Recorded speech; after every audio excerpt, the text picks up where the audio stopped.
Bonjour à tous, bienvenue à l'étude biblique en ligne maintenant. Et en cette période de confinement, on pense à vous, on espère que vous allez bien, que c'est pas trop difficile, mais on a vraiment envie de continuer à vous fournir vos études bibliques à la maison. Il y a eu plusieurs bons retours la semaine dernière, ça m'a fait super plaisir, et du coup, c'est encourageant pour continuer. Donc on continue dans notre série sur l'Apocalypse. C'est pas un petit récap de plus en plus court parce que maintenant ça fait beaucoup de récaps, mais dans la série de l'Apocalypse, on avait vu que l'Apocalypse c'était Jésus qui a des révélations pour les chrétiens. Et notamment à cause de la situation, des situations surprises qui peuvent se produire. Et en effet, comme on peut le constater en ce moment, des affaires surprenantes, ça peut arriver. Et des fois, ça arrive tout à coup, comme ça, des situations surprises, on ne s'attendait pas. Et c'est intéressant de voir que c'est le principe un peu de l'Apocalypse, quand le livre se présente comme quelque chose qui va servir aux chrétiens pour des périodes un petit peu difficiles, des périodes un petit peu complexes, qui arrivent tout à coup, et que les chrétiens ne soient pas forcés, sachent répondre correctement dans ces moments-là. Et le livre se présente non pas comme donc une série d'affaires effrayantes là pour faire peur et annoncer la fin du monde et toutes les pires catastrophes qui vont se passer, mais plutôt comme la notice sur quoi faire avec ces situations quand on est dans le camp de celui qui a vaincu d'ailleurs. Puisque là, il n'y a pas beaucoup de suspense dans l'Apocalypse, il n'y a pas d'enjeu qui va gagner, qui va perdre. Le gagnant et le perdant c'est déjà écrit d'avance, mais le suspense est bien au contraire sur nous, sur vous et moi. Et la question c'est, allons-nous assimiler notre rôle au milieu de l'histoire humaine terrestre? Que va être celui qui est dans le camp du vainqueur, le chrétien, l'enfant de Dieu? Comment va-t-il réagir? Va-t-il vaincre? Va-t-il être un gagnant triomphant? Ou va-t-il être déstabilisé par ces moments? Alors, comme je le disais déjà la semaine dernière, dans ces études, on ne rentre pas trop dans les signes prophétiques et tout ce que ça pourrait vouloir dire, parce que c'est très vaste, mais on essaye plutôt d'assimiler le message, euh, puisque pour nous-mêmes en fait, puisqu'à travers l'image des sept étoiles et des sept églises, des sept étoiles pardon et des sept églises, ça veut dire que nous sommes concernés, puisque le 7 en langage juif, ça veut dire le tout. Et donc, quand ça s'adresse, ce premier message qui commence l'Apocalypse, après les présentations de Jésus, qui s'adresse à 7 étoiles et 7 églises, c'est vraiment un message pour les responsables des églises et les églises. C'est un peu comme un tout, et pour ceux de tous les temps, et pour ces églises de tous les temps et de toute époque. Donc, on peut être vraiment concerné, on essaye vraiment de... L'idée, c'est de se faire des face-à-face avec le message dans cette série. Aujourd'hui, on va partager autour de l'église de Sardes. C'est la cinquième sur 7. Et on est toujours dans ce contexte de ce véritable d'un berceau du christianisme que fut l'ouest de la Turquie au 1er siècle. Donc c'est vraiment des églises qui étaient localisées là-bas, dans l'ouest de la Turquie. Et, euh, et cette ville de Sardes est aussi dans cette région. Et cette ville était une ville avec une grande histoire. Elle avait connu de grandes heures de gloire, et par sa renommée due à ses rois qui étaient des puissants et riches, elle avait vraiment un beau CV. Et juste pour l'anecdote, elle a eu pour roi un certain Crésus, et le fleuve qui l'aborde, qui passait devant cette ville, s'appelle le Pactole. Donc des noms qui ont laissé dans notre langue française quelques connotations de richesse, n'est-ce pas? Et, ce roi Crésus apparemment a vraiment existé, et ce fleuve s'appelait le Pactole. On dit qu'il y avait de l'or qui sortait dedans, mais ça c'est plus certainement de la mythologie. Mais, euh, mais donc nous on va voir la révélation que Jésus a pour cette église, pour cette ville. Et dans la révélation de Jésus, on va voir que cette ville va pas se faire encenser du tout, loin de là. Le message qu'elle va recevoir, c'est plutôt un sérieux avertissement à ne pas s'endormir sur sa gloire et se croire invincible. Parce que comme ce fut le cas à plusieurs reprises d'ailleurs dans l'histoire de cette ville, elle fut vaincue par surprise parce qu'elle se croyait hors d'atteinte. Elle se croyait posée, elle se croyait riche, elle était sur une hauteur, elle était assez fortifiée, elle était dure d'atteinte, et elle se faisait surprendre parce qu'elle se croyait tranquillement posée, arrivée. Et, euh, et c'est bizarre, mais on dirait que cette mentalité qui fait partie, cet arrière-plan historique qui fait partie de la mentalité de la ville, a déteint un peu sur l'église qui y était. C'est marrant, hein, comme quoi ça arrive. la mentalité et l'histoire de là où on vit peut éteindre sur la mentalité de l'Église, hein. Qui l'eût cru, hein? Moi, je n'aurais pas cru. En tout cas, chez nous, on n'est pas comme ça, hein. On ne se laisse pas déteindre par la société occidentale. Apocalypse, je vais lire le texte. Apocalypse, chapitre 3, pardon, verset 1. Écrit à l'ange de l'église de Sardes. Voici ce que dit celui qui a les 7 esprits de Dieu et les 7 étoiles. Je connais tes œuvres, je sais que tu passes pour être vivant et tu es mort. Sois vigilant et affermis le reste qui est prêt de mourir, car je n'ai pas trouvé tes œuvres parfaites devant mon Dieu. Rappelle-toi donc comment tu as reçu et entendu, et garde et repens-toi. Si tu ne veilles pas, je viendrai comme un voleur, et tu ne sauras pas à quelle heure je viendrai sur toi.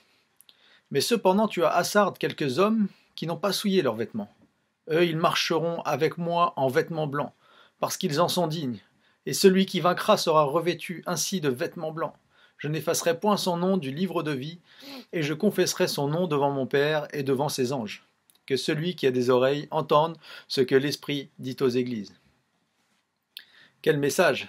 Ça fait un peu violent. On dirait que Jésus n'était pas de bonne humeur ce jour-là. En tout cas, il l'avait sûrement un petit peu énervé. Le message de notre étude ce soir, ça va être pas de grand prix sans sa force à lui. On va voir que la foi qui se croit autonome, qui se croit suffisante, peut se retrouver dans le trouble. Et voire même, elle peut dépérir et elle peut mourir. Et pour vivre, elle doit prendre des mesures pratiques et retourner vers celui de qui vient la véritable invulnérabilité. Il n'y aura pas de grand prix sans sa force à lui. Et c'est ce qu'on va voir un petit peu dans le message adressé à cette église, qui peut certainement nous rejoindre. Premièrement, on va voir que la foi peut mourir. Savez-vous que la foi peut mourir? Le texte dit ça. Écrit à l'ange de l'église de Sardes, voici ce que dit celui qui a les 7 esprits de Dieu et les 7 étoiles. Je connais tes œuvres, je sais que tu passes pour être vivant, mais tu es mort. La foi peut mourir. Vous savez pourquoi la foi peut mourir? Parce qu'elle est vivante. La foi en Jésus n'est pas juste un acte momentané, n'est pas quelque chose de figé dans le temps. Elle n'est pas une démarche religieuse ou une confession de foi qui apaise la conscience humaine. La foi en Jésus est une confession de foi qui éveille en l'humain quelque chose, qui change quelque chose, qui crée une nouvelle vie, une vie spirituelle. La foi peut mourir parce que la foi est vivante. Et cette vie-là est réellement vivante parce qu'elle est produite par Dieu. Et vous savez que tout ce que Dieu crée est vivant. Tout ce que Dieu crée est vivant. Même on arrive à donner un âge aux montagnes. Le truc le moins vivant qu'on pourrait croire de la création, on a réussi à lui donner un âge. Parce que tout ce que Dieu crée est vivant. C'est d'ailleurs une capacité que l'homme n'a pas. Celle de créer la vie. L'homme, il entretient, il manipule la vie, mais il ne la crée pas. Bon, à part Geppetto avec Pinocchio, mais ça c'était une exception. Mais l'homme n'a jamais réussi à créer la vie. C'est ici la différence entre une foi, la foi de la religion chrétienne, la différence entre une foi issue de la religion, c'est-à-dire un agencement par les hommes de pensées et de principes divins, et la foi issue de l'ADN de Dieu, la foi que Jésus nous a apportée sur terre en venant. Et c'est une foi qui crée une nouvelle vie en nous. Ça, c'est une foi vivante, c'est quelque chose qui existe vraiment. Et une foi qui crée en nous une véritable vie spirituelle. Et cette vie-là, elle est réelle. Et elle doit être nourrie. Elle doit être oxygénée. Et ultimement, elle a pour vocation de produire des choses et de se reproduire, comme tout organisme vivant. Mais d'après le texte, comme on l'a lu, elle peut mourir. Et ça, c'est un inconvénient, certainement. Les caractéristiques d'un être vivant sont qu'il respire, se nourrit, produit et se reproduit, et qu'il peut mourir. Et certainement devait-il manquer certains de ces éléments à cette église de Sardes, ces éléments de vie, la respiration, la nourriture, ou l'absence de production ou de reproduction, je ne sais pas. On ne sait pas trop. Mais Jésus va leur dire, vous passez pour vivants, mais en fait vous êtes morts. Mais quel était leur problème? Comme je l'ai dit, on ne sait pas. Mais Jésus les considère comme morts. Ils ne respirent plus. Le souffle de vie n'est plus dans leurs bronches. L'activité de leur foi, leurs œuvres quotidiennes ne sont pas le produit de la vie spirituelle. D'ailleurs, Jésus les accuse même, c'est grave, de faire semblant. Il dit, vous faites semblant. ils se font passer pour vivants. Tu dis que tu as la vie là, mais c'est faux, tu es mort. Tu t'es inventé une fausse vie. Ça, c'est une spécialité humaine. On est des grands spécialistes. Surtout quand ça ne va pas, c'est comme ça qu'on fait. On s'invente une vie par-dessus le truc. Vous savez, on maquille ce qu'on n'aime pas souvent. On cache ce qu'on n'aime pas. Je vais vous faire un petit aveu un peu perso. Ben, avec le temps passant, je suis encore jeune, j'ai 36 ans, mais au bout de quelques années de vie, une vingtaine d'années, 25 ans, 30 ans, je ne me rappelle plus, ben, mes racines capillaires, elles ont pris un peu de recul. Voilà, j'ai dégarni un peu mon front. Et quand j'allais chez le coiffeur, vous savez ce que je lui disais? Je lui disais, cache la misère, s'il te plaît. S'il te plaît, cache la misère. Et on fait souvent ça. On veut pas assumer. Le mal est là, mais on le cache. On le cache aux autres et on fait comme si on était bien. Pourvu que les autres... Mais en fait, notre bien là, notre visibilité, je suis un bon chrétien, je suis un bon... C'est un trompe-l'œil en fait. Derrière, il n'y a rien, c'est froid, c'est vide, il n'y a rien. Et on vit avec le costume, on vit avec le trompe-l'œil. Et certainement pour cette église, le trompe-l'œil, il marchait. Peut-être que le trompe-l'œil, il marchait, parce que c'est une révélation de Jésus. Donc si Jésus cherche à démasquer les choses, c'est peut-être que ça marchait. Peut-être même que Jean, il a dit « Quoi ?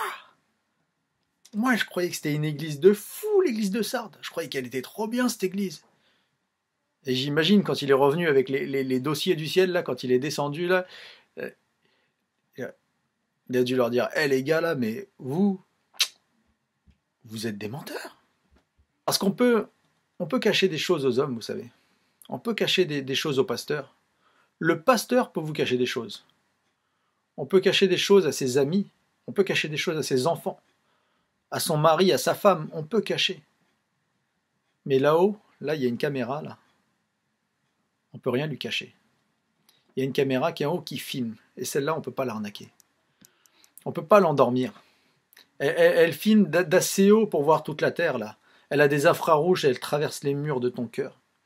Et Jésus, il est en train d'en faire un puissant rappel. Il est en train de rappeler que sa présentation, là, qu'on a vue au début, là, avec le monde dans sa main, là, il tient tout dans sa main, là, c'est pas juste une image, là, les 7 étoiles, les 7 esprits, là. C'est pas juste une image, là. C'est la réalité. Jésus voit tout et il a transpercé leur trompe-l'œil. Il a transpercé, il a été au fond de leur cœur, il a dit spirituellement, il n'y a rien, t'es mort. Et en fait, tu te déguises en vivant. T'es mort et tu te déguises en vivant. Ouais. Et si ta foi est mourante ou morte, c'est peut-être le cas de quelqu'un d'entre nous, ça peut arriver, eh ben, ne fais pas semblant. Mais écoute la suite de l'histoire, écoute celui qui tient dans sa main, celui qui tient le monde entier dans ses mains. Là. Il a comme à son habitude la réponse à tous les problèmes du monde. Et il a la réponse à tes problèmes si ta foi est sèche, si ta vie spirituelle est en sécheresse. La seule chose qu'il ne peut pas faire pour toi, c'est te forcer à te soigner. Il faut juste que tu acceptes de te soigner. Il faut juste que tu dises, bon, bah, j'ai pas envie d'écouter la suite de cette histoire parce que je préfère rester comme ça. Mais si jamais tu veux guérir spirituellement, eh ben il va avoir la réponse pour toi, ce Jésus dont on parle. Parce que la foi peut mourir, elle peut s'éteindre, mais elle peut aussi se relever et se réanimer. Parce que celui qui ressuscite les morts, il peut ressusciter la foi. Et il peut ressusciter ma foi, il peut ressusciter ta foi, même si tu as lâché depuis longtemps. Et il va nous apporter des éléments pour relever le croyant de la mort. Et on va voir, c'est le deuxième point, les éléments de la réanimation spirituelle. Donc on continue au verset 2. Sois vigilant et affermis le reste qui est près de mourir, car je n'ai pas trouvé tes œuvres parfaites devant mon Dieu. Rappelle-toi donc comment tu as reçu et entendu, et garde et repens-toi. Si tu ne veilles pas, je viendrai comme un voleur, et tu ne sauras pas à quelle heure je viendrai sur toi. Le premier élément de la réanimation spirituelle qu'il va donner, c'est sois vigilant. Sois attentif. Fais attention. Reste en alerte, reste réveillé, là, réveille-toi, là, ouvre les yeux, là, sois au taquet. Prie, examine ce qu'on te dit, examine ce que tu fais. Passe-toi tes IRM, là, souvent, là, on pense à faire des bilans de santé. Hein, j'ai 40 ans, il faut que j'aille faire un bilan de santé. Bah, des fois, il faut faire son bilan de santé spirituel aussi. Et voir comment elle est ta vie spirituelle, là. Tu veux vivre, là? Est-ce que tu vas bien vivre? Dans quelles conditions tu es, là? C'est peut-être pour ce qu'on fait des fois quand on prend la Sainte Seine, on devrait examine, là, regarde. Et ça, c'est notre job à nous, ça. C'est notre part dans la foi. L'idée, c'est pas de devoir être parfait. L'idée, c'est de savoir, d'avoir conscience que nous ne le sommes pas. Et qu'il faut vérifier des fois des choses qui vont pas. C'est ça la foi. Jésus, il dit, surveille-toi là. T'es pas un super-héros, t'as pas besoin de montrer au monde entier que t'es le meilleur, que toi t'as besoin de rien et tout, que t'es super spirituel, t'as besoin d'être raisonnable. T'as besoin d'être sage, t'es pas un super-héros, t'es pas sage par nature. Ta nature là, tu sais, c'est comme si ta vie là, c'est une feuille à colorier là, t'as tendance à dépasser. Alors s'il te plaît, vu que t'as tendance à dépasser, en tant qu'être humain, t'as tendance à dépasser, en tant que pécheur, t'as tendance à dépasser, alors ne fais pas ton dessin les yeux fermés. Réfléchis, sois réveillé au moins, essaye de dessiner les yeux grands ouverts. S'il te plaît, fais au moins ça. Marche pas les yeux fermés. Si tu marches les yeux fermés, c'est logique que tu vas te manger un mur. Si tu mets du ténèbre dans ta vie, si tu vis dans le noir, mais tu vas te faire des bleus. Et surtout pour nous, en tant que chrétiens, si tu as le privilège de connaître la lumière, ne te mets pas dans le noir exprès. Il n'y a rien de plus incohérent pour un chrétien que d'aller dans des œuvres obscures et de se jeter dans des choses, dans du péché, dans des choses obscures, alors que tu es un enfant de la lumière. C'est comme si tu faisais exprès en fait de fermer les yeux. Et regardez dans ce passage, le principe de rester réveillé est explicité. C'est un passage qu'on trouve dans Éphésiens. Et je vais le lire dans la version courante pour que le langage soit explicite pour vous, comme il l'était d'ailleurs pour les premiers chrétiens. Aujourd'hui, on a des Bibles en paroles de vie là, qui donnent les choses en français courant, c'est assez agréable à lire. Éphésiens 5,14 dit « Réveille-toi, toi qui dors, lève-toi du milieu des morts là, et le Christ t'éclairera de sa lumière. Faites attention à votre conduite, ne vivez pas sans réfléchir, vivez plutôt comme des sages, qui savent profiter du temps que Dieu leur laisse. Parce que les jours que nous vivons sont mauvais. C'est pourquoi ne soyez pas stupides, mais comprenez bien la volonté du Seigneur. » C'est tellement important. Sois réveillé là. Réveille-toi là, t'as les yeux ouverts là, réfléchis quand tu fais quelque chose, quand tu prends une décision, quand tu t'engages dans un truc là. Sois vigilant, sois réveillé. Premier élément de la réanimation spirituelle. Ensuite vient affermis le reste qui est prêt de mourir. C'est pas parce que ça va mal ou que t'es tombé que tu dois abandonner. C'est pas parce que t'as échoué qu'il faut tout jeter. Affermis le reste qui est prêt de mourir. Il y a des choses qui peuvent encore être redressées. Et ça, c'est le cœur de Dieu, de regarder toujours à ce qui peut être redressé dans ta vie. Il veut toujours nous encourager à voir ce qu'on peut sauver. C'est le cœur de Dieu, il est comme ça, il veut pas qu'on meure, même avec le peu, il veut qu'on le redresse et refaire quelque chose avec. Ça me faisait penser à l'histoire de cette femme à l'époque d'un grand prophète qui s'appelait Élie, et il y a très longtemps, 700 ans avant Jésus-Christ, et avec cette femme, elle avait un petit reste d'huile dans une cruche et une poignée de farine qui lui restait, et elle s'était condamnée à mort. Elle dit, avec ça, on va manger ça, puis on va mourir. C'est 1 Roi 10-12.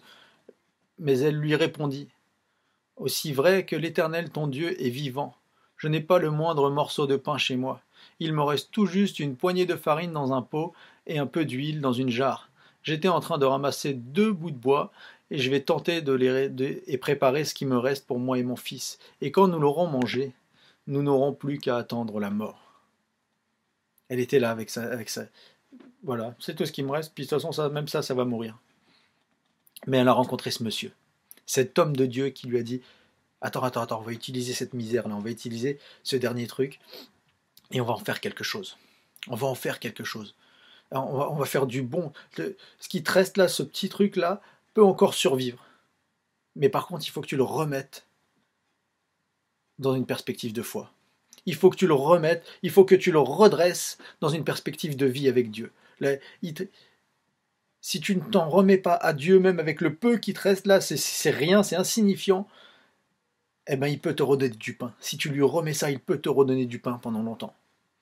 Et vous savez ce qui s'est passé avec sa cruche d'huile et son pot de farine n'a jamais diminué. Et elle a mangé, elle a mangé, elle a mangé. Elle a été restaurée, elle n'est pas morte.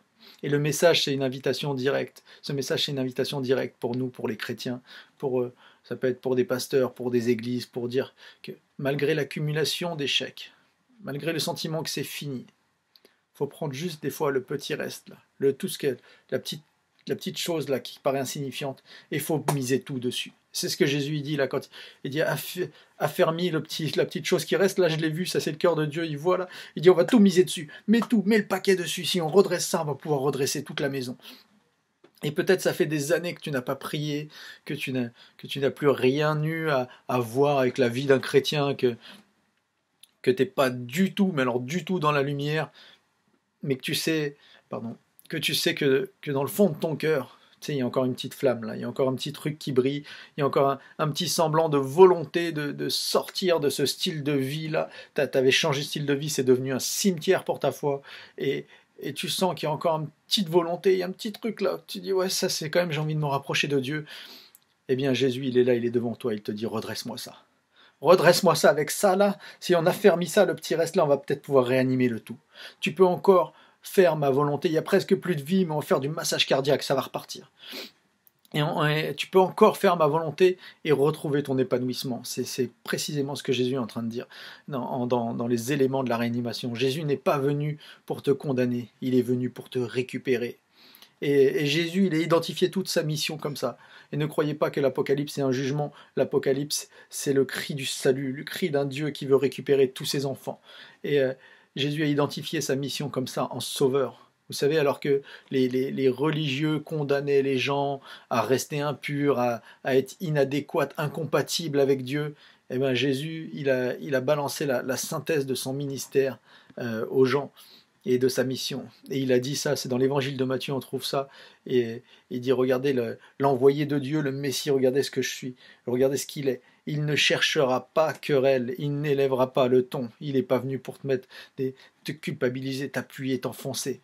On n'entendra pas sa voix dans les rues, il ne brisera pas le roseau qui se ploie, il n'est pas là pour t'assommer, il ne cassera pas ce qui est plié, ce qui est égal, il n'éteindra pas la lampe dont la mèche fume encore, ici un petit peu. Il agira encore, jusqu'à ce qu'il ait assuré le triomphe de la justice, et tous les peuples mettront leur espoir en lui. C'est comme ça que Jésus s'est identifié, ton seul espoir encore. Même si tu as été brisé, t'es courbé, lui il va pas venir pour te casser, te mettre le dernier coup fatal, comme on pourrait dire, ah ben voilà, bien joué, hein, tu vois, t'as déconné, ben voilà, bien, prends ça. Non, il va venir y avoir cette petite flamme et dire, tu l'as pas entretenu. Tu l'as pas entretenu, tu l'as perdu, moi je vais souffler dessus. Moi je vais la ranimer. Le roseau là, t'es en train de plier sous le vent là. Attends, on va redresser ça. Sois vigilant et réveille-toi. C'était la première chose. Raffermis ce qui te reste. Raffermis ce qui te reste.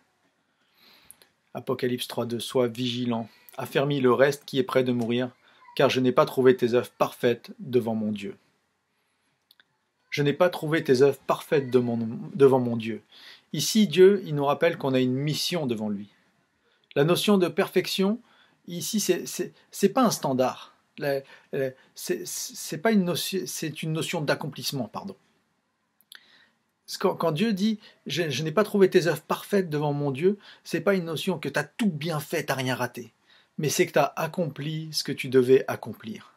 Tu as complété ton appel. Et c'est pas un standard, chacun n'a pas la même mesure devant Dieu. C'est pour ça que la comparaison est inutile dans des églises. Ça ne devrait même pas exister qu'on se compare les uns les autres. Parce que nous n'aurons pas à rendre compte par rapport aux mêmes choses. Nous aurons à rendre compte par rapport à ce qu'on a reçu. Pour certains, ça va vous détendre parce que Jésus ne vous demande pas plus que vous avez reçu. Et si tu as reçu 2 talents, tu n'as pas besoin d'en ramener 200. Détends-toi, tu n'es pas obligé d'être le meilleur chrétien de l'église, toujours d'être parfait. Tu as une mesure, Dieu t'a confié quelque chose, il t'a mis dans les mains quelque chose, il t'a mis dans ton esprit, dans ton âme, il t'a donné des capacités. Et c'est pour ça c'est ça que tu dois utiliser, pas autre chose. Tu ne dois pas dire, je suis plus nul que lui, je suis moins bien que lui. Et pour certains, ça peut vous détendre aussi, dire, Dieu te demande que ce qu'il t'a donné, ne demande pas plus. Et pour d'autres, ça peut faire réfléchir. Qu'est-ce que tu fais de ce que tu as reçu? Es-tu en train de remplir ta mission?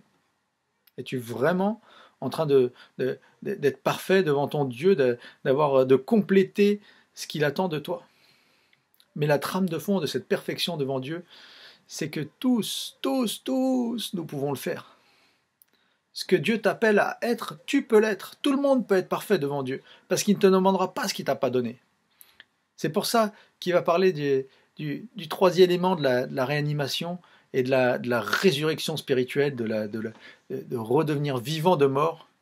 Et il va dire, rappelle-toi, rappelle-toi. Apocalypse 3.3, rappelle-toi donc comment tu as reçu et entendu, et garde et repens-toi. Après la vigilance et le réveil, faut passer au l'affermissement de ce qui était faible, de ce qui restait, le petite chose qu'on avait retrouvée. Faut passer au souvenir de qui il était pour toi au début et de ce qu'il t'a donné. Et pourquoi tu l'as saisi un jour. Pourquoi qu'est-ce qu'il t'avait donné ce fameux jour-là? Souviens-toi. Souviens-toi de ce que tu as reçu de Dieu. Qu'est-ce que c'était? C'était quoi son message? Qu'est-ce que c'était le message que tu as reçu quand tu as découvert le Seigneur pour la toute première fois? Est-ce que c'était fais pas ci, fais pas ça, et si tu fais ça, eh ben, je te punirai. C'était pas une menace, c'était pas de la colère, ou je me trompe? Tous ceux qui ont fait l'expérience de la bonne nouvelle de Jésus un jour, vous le savez très bien. La première fois que tu as rencontré Jésus, le souvenir que tu as de ce jour-là, c'était waouh! Waouh! Il m'aime comme je suis. Dieu m'aime tellement qu'il a déchiré le ciel pour venir me chercher, pour me sauver, et que je vive une vie remplie de grâce. Ça, c'est le message de Dieu. Il dit, je t'ai donné de la grâce. Je t'ai donné de la grâce. Rappelle-toi, souviens-toi de ce que c'était. Si vous ne l'avez jamais expérimenté, je vous assure, c'est le moment de le faire. Appelez le nom de Jésus. Dites, Jésus, viens habiter dans mon cœur. Ça prend 2 minutes. Et vous allez expérimenter cette grâce. Il vous aime. Vous ne serez pas déçus. Et si vous l'avez déjà expérimenté, c'est le moment de vous en souvenir. Vraiment le moment de s'en rappeler. Qui est Dieu? Qu'est-ce qu'il vous a donné quand vous l'avez reçu pour la première fois? Quand vous avez saisi sa main pour la première fois, il faut se remémorer votre conversion. C'est ça à quoi Jésus invite les gens qui sont en sécheresse spirituelle. Rappelle-toi que quand tu t'es converti, le jour où tu avais compris que sa main était tendue vers toi et que tu n'avais qu'à dire oui, je veux bien de cette grâce, mon Dieu. Parce que vous savez que la synthèse de l'évangile, c'est ça. C'est une main tendue envers les hommes. Jean 3,16, c'est un des versets les plus connus de la Bible. Car Dieu a tant aimé le monde qu'il a donné son Fils unique afin que quiconque croit en lui ne périsse pas, mais qu'il ait la vie éternelle. Ça, c'est le message de base. Ça, c'est à ça que Jésus dit, mais si tu es en sécheresse, peut-être que tu as oublié la trame de fond. C'est que j'étais là pour venir te sauver, que je suis tout pour toi. Et le message de Jésus ici, c'est de garder cette vérité, cet amour inconditionnel de Dieu. Et vraiment, il nous invite à faire ça. Et d'ailleurs, ça tranche avec le comportement des gens de cette église de Sardes, là. Ils faisaient du cinéma pour chercher à simuler qu'ils étaient des bons chrétiens, alors qu'ils étaient morts. Et ça contraste avec ce message de grâce, que je t'aime, quoi qu'il arrive, je suis venu pour te sauver. T'as pas besoin de jouer un jeu, t'as pas besoin de jouer un rôle. Je suis là. Et Jésus, il leur dit, revenez au message de fond, gardez-le. Et gardez-le, ça veut dire protégez-le, soignez-le, prenez-en soin. Et revenez, repentez-vous, revenez à la recette de la nouvelle vie, revenez à cette énergie-là qui est la grâce de Dieu. L'idée de Dieu, c'est pas qu'on arrive à dissimuler ou à cacher notre péché, ou à dire ah ben il y en a pas, je le gère. Non, l'idée de Dieu, c'est qu'il nous en délivre. Dieu veut nous délivrer de péché. Et le piège, c'est de croire que la grâce est faite pour supporter ton péché. Souvent on croit ça. On croit que la grâce existe comme ça, mon péché, il peut être supporté. Non, c'est pas du tout, c'est faux. La grâce est faite pour éradiquer notre péché.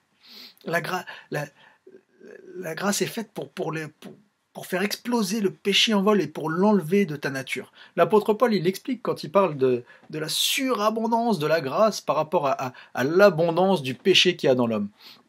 Et il va dire ça dans Romains 6, c'est édifiant comme pensée. C'est très bien dit. Romains 6, verset 1. Que dirons-nous donc? Demeurerions-nous dans le péché afin que la grâce abonde? Loin de là. Nous qui sommes morts au péché, comment vivrions-nous encore dans le péché? La grâce qui surabonde, juste avant il a dit la grâce quand le péché abonde, la grâce surabonde, mais c'est pour faire exploser le péché. C'est pas pour le faire garder dans un petit coin couvert de grâce. Et le problème de cette Église, c'est qu'ils gaspillaient le don de Dieu. Ils gaspillaient la grâce de Dieu que Dieu leur avait donnée. Et ils n'utilisaient pas l'énergie de la grâce pour s'oxygéner dans leur vie spirituelle, pour grandir spirituellement, pour alimenter leur stature spirituelle. Ils n'utilisaient pas cette énergie de grâce pour accomplir la volonté parfaite de Dieu, que Dieu avait prévue pour eux, que Dieu avait préparée d'avance pour eux. Mais ils l'utilisaient pour maquiller leurs péchés. Pour mettre, voilà, pour couvrir, pour dire, voilà. On pêche, mais bon, c'est comme ça, on met un peu de grâce dessus, puis tout va bien. Et puis quand les gens nous voient, on essaye de cacher. Et ce comportement-là les a conduits à la mort, littéralement à la mort. Et Jésus, il va leur redire, réveillez-vous, réveille-toi, parce que sinon, si tu ne veilles pas, va dire Jésus, je viendrai comme un voleur, et tu ne sauras pas à quelle heure je viendrai sur toi. Et comme on l'a déjà remarqué dans les études précédentes, d'une manière ou d'une autre, un jour, on va rencontrer Jésus. Un jour, on va rencontrer Jésus. Mais il y a deux manières dont ça peut se faire. Avec sérénité et de plein gré, avec humilité, avec reconnaissance que j'ai besoin de la grâce de Dieu et qu'elle me transforme, qu'elle va me porter. Ou alors avec la surprise du jugement. Comme il le dit là. Tu ne sauras pas à quelle heure, mais ça va arriver, bim, tu vas me voir en face de toi, tu vas faire... Et la seconde manière n'a jamais une connotation enthousiasmante, ni dans les évangiles, ni dans l'Apocalypse, ni dans les épîtres. C'est vraiment la manière qu'il ne faut pas choisir. Et c'est pour ça que Jésus, il nous tend la main encore ce soir. Parce que ce n'est qu'en tenant sa main qu'on va arriver au sommet. Vous savez, parce que la vie avec Dieu, c'est un peu comme l'ascension d'une montagne. Et l'ascension de cette montagne se gravit main dans la main. Et c'est le troisième et dernier point ce soir. Apocalypse 3,4. Cependant, tu as à Sardes quelques hommes qui n'ont pas souillé leurs vêtements. Ils marcheront avec moi en vêtements blancs parce qu'ils en sont dignes. J'aime cette finale parce que quand Jésus parle de ces quelques personnes-là, il nous renvoie un message incroyablement positif. Il est en train de nous dire que c'est possible. C'est possible de marcher dans une vie pure et sans tache. C'est possible de ne pas salir, de ne pas se salir dans le mensonge. C'est possible de ne pas être corrompu. C'est possible de résister à l'appât du gain de l'argent. C'est possible de garder son intégrité. C'est possible de ne pas blesser toujours son prochain. C'est possible de ne pas se taper dessus tout en étant confiné. C'est possible. C'est possible de ne pas se mettre sa sécurité dans son compte en banque et dans l'économie, là, dans un emploi ou dans tout. C'est possible de ne pas regarder de la pornographie. C'est possible de ne pas s'insulter ou se mépriser en permanence. Tout ça, c'est possible. Avant d'avoir échoué, c'est possible. Après avoir échoué, c'est possible de ne plus le refaire. Et c'est le message que Jésus nous envoie parce que c'est possible, parce qu'il y a à Sardes des personnes qui y arrivent. Ils y arrivent, s'ils y arrivent, on peut y arriver aussi, n'est-ce pas? Si eux y arrivent, pourquoi pas nous? Mais la question qui me vient, c'est comment font-ils? Qui, en portant un vêtement blanc, là, ne s'est jamais fait une tache? Comment font-ils? Eh bien, la réponse est simple. Ils vivent avec la vraie grâce. Celle qui t'inspire à ne plus pécher. Celle qui te porte parce que tu es sincèrement conscient quelle est ton énergie spirituelle. La vraie grâce. Pas la grâce qui cache misère, la grâce qui vient à l'intérieur de toi. Tu te dis, waouh, ça mon Dieu, tu me portes avec ta grâce. Et tu as le droit d'aller finalement, tu as le droit d'aller te rouler dans la boue. Personne ne te l'interdit, même la grâce ne te l'interdit pas. Et elle viendra, tu t'es roulé dans la boue, tu t'es mis avec les cochons, viens, je vais te nettoyer. C'est ton droit. Mais c'est pas le plan de la grâce de base. C'est pas son plan de base. La grâce n'existe pas que pour te nettoyer à chaque fois. Et ces gens de Sardes nous montrent, ces quelques personnes-là qui arrivent à ne pas salir, elles montrent qu'elle existe aussi et surtout pour te préserver. La grâce existe pour te préserver. Sinon, vous savez, pourquoi dans la prière du Notre Père, après avoir parlé de l'amour du Père, du pardon des offenses dans le Notre Père qui est aux cieux, que ton nom soit sanctifié, que ton règne, de toute la beauté d'un Dieu qui est en contact avec les hommes, pourquoi y aurait-il ce verset si la grâce n'était que pour nous gracier à chaque fois et pas nous protéger et nous empêcher de pécher? Parce que j'aime comment le Notre Père se termine. Ne nous laisse pas entrer en tentation, mais délivre-nous du mal. Parce que ça, c'est possible.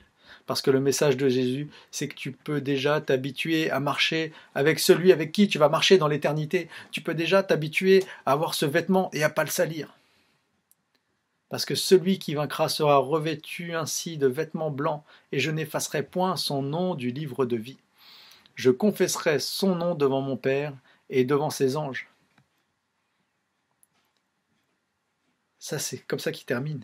Il dit, tu vas vivre l'éternité comme ça, là, tu peux commencer à t'habituer à avoir un vêtement, la grâce peut te porter déjà et t'empêcher de retomber toujours ou de faire des péchés perpétuellement. Et peut-être à travers ces moments difficiles que l'on vit là en tant que société, en tant qu'Église, à être confiné, à ne plus pouvoir se retrouver, à savoir peur de l'avenir, à savoir comment ça va se passer, l'économie va-t-elle se cracher, qu'est-ce que je vais devenir, qu'est-ce qui va se passer, et combien de temps ça va durer. Et bien peut-être qu'à travers ces moments difficiles qu'on passe en ce moment avec ce virus-là, et ben c'est le moment opportun pour vous et moi de nous habituer à marcher avec Dieu. Peut-être c'est le moment de nous habituer à marcher avec Dieu et qu'avec Dieu. Parce que c'est lui, avec lui qu'on va marcher dans l'éternité. C'est avec lui, c'est avec ses habits, c'est avec les habits qu'il nous aura donnés, c'est avec sa pureté qu'on va marcher, qu'on va collaborer pour toujours. Alors on peut peut-être commencer maintenant. Parce que c'est pas avec nos comptes en banque qu'on va passer l'éternité. C'est pas avec nos maisons qu'on va passer l'éternité. C'est pas avec nos inquiétudes pour l'avenir qu'on va passer l'éternité. C'est pas avec nos distractions sexuelles ou autres, tout ce qu'on peut avoir des fois, des êtres humains, on est un peu tordus des fois, mais c'est pas avec ça qu'on va passer l'éternité. Mais celui qui fournit les habits blancs est là et il te prépare à te dire, vas-y, garde les blancs, habitue-toi à les garder blancs. Habitue-toi à vivre dans la pureté avec moi parce qu'on va passer l'éternité ensemble. Parce qu'on est dans sa main. Et dans sa main, il y a nous, il y a ces 7 étoiles. Mais vous savez ce qu'il y a aussi? D'ailleurs, des étoiles, vous savez, Jésus nous met des étoiles dans sa main. On est des étoiles dans sa main. On est des stars pour Jésus. Ça, c'était pour vous, c'était gratuit. Mais aussi, vous savez ce qu'il y a dans sa main? Quand on regarde sa main, là, dans le portrait qui montre, il y a aussi les 7 esprits. C'est-à-dire qu'il y a les gens, des églises, les responsables d'églises qui représentent les églises. Et il y a le Saint-Esprit qui est là. La totalité du Saint-Esprit dont nous avons besoin pour accomplir ce que Dieu a prévu pour nous dans ce monde. Et nos œuvres peuvent être parfaites devant Dieu. Ne croyez pas que c'est impossible, ne croyez pas. Mais par sa grâce, par son Saint-Esprit, c'est possible. Parce qu'on est dans la même main. Le Saint-Esprit et nous. Et il nous porte. Et il nous porte. Alors, vraiment, je vous encourage, amis de l'Église Nouvelle Vie et tous ceux qui regardent cette vidéo, à vraiment persévérer, à s'accrocher, à dire, Seigneur, on va le faire. On va marcher dans une vie portée par la grâce, avec l'énergie de la grâce, avec la force de la grâce. Et on va saisir ce grand prix avec toi, mais on va le saisir dès maintenant et aujourd'hui. On ne va pas attendre toujours comme des victimes du péché, mais par la grâce, on va transformer nos quotidiens dès maintenant. Confinés, on va commencer à changer la situation. On va commencer à devenir gentils les uns avec les autres. On va commencer à créer de la solidarité qu'on n'aurait pas imaginée. Je vais finir par la prière. Merci Seigneur pour ta main pleine de grâce. Merci parce que tu nous portes et tu nous donnes l'énergie. Et tu ne veux pas que notre foi soit construite sur des images ou des processus qu'on crée nous-mêmes ou des vitrines qu'on veut donner, mais qu'elles soient portées par ta grâce et par la puissance de ce que tu as mis en nous, de ce que tu nous as donné. Merci parce que tu nous as tout donné. Tu nous as tout donné. Et je te prie pour qu'on puisse avoir conscience que nous avons toutes les capacités qu'il faut pour accomplir ce que tu nous as demandé d'accomplir, tout ça chacun, personnellement à notre niveau. Et je veux te prier pour toutes les familles, pour toutes les personnes seules, et pour toutes les personnes qui ont l'impression de ne pas être à la hauteur. Que tu vas leur dire, t'inquiète pas, je t'ai tout donné. Je t'ai tout donné, tu as toute la capacité en toi. Et je te prie aussi pour s'il y a des personnes qui regardent cette vidéo qui sont éloignées de toi, et qui se sont perdus, et qui se disent c'est fini, moi j'ai trop gaspillé, eh bien qu'ils puissent recevoir ce message ce matin. Non, oui, il faut faire attention. Mais avec ce qui reste là, on peut faire quelque chose. Avec ce qui reste, on peut faire quelque chose, et tu peux revenir à moi. Et je peux te récupérer, et te faire encore briller dans mon église, parce que je suis un Dieu qui est venu sauver tout ce qui était perdu, et jamais pour briser ou pour accuser celui qui a fait des erreurs. Merci Seigneur pour ta grâce. Merci parce que tu es un Dieu tellement vrai et réel. Nous avons hâte de te voir bientôt venir face à face et nous t'attendons avec plaisir. Tu ne nous surprendras pas, nous, chrétiens du XXIe siècle, parce que nous allons marcher victorieux avec la grâce en nous. Amen. Voilà, je vous souhaite une bonne soirée et une bonne semaine et hâte que tout ça soit fini et qu'on puisse se retrouver à l'église. Et en attendant, on peut toujours s'appeler au téléphone, n'hésitez pas. Et gros bisous. Bye.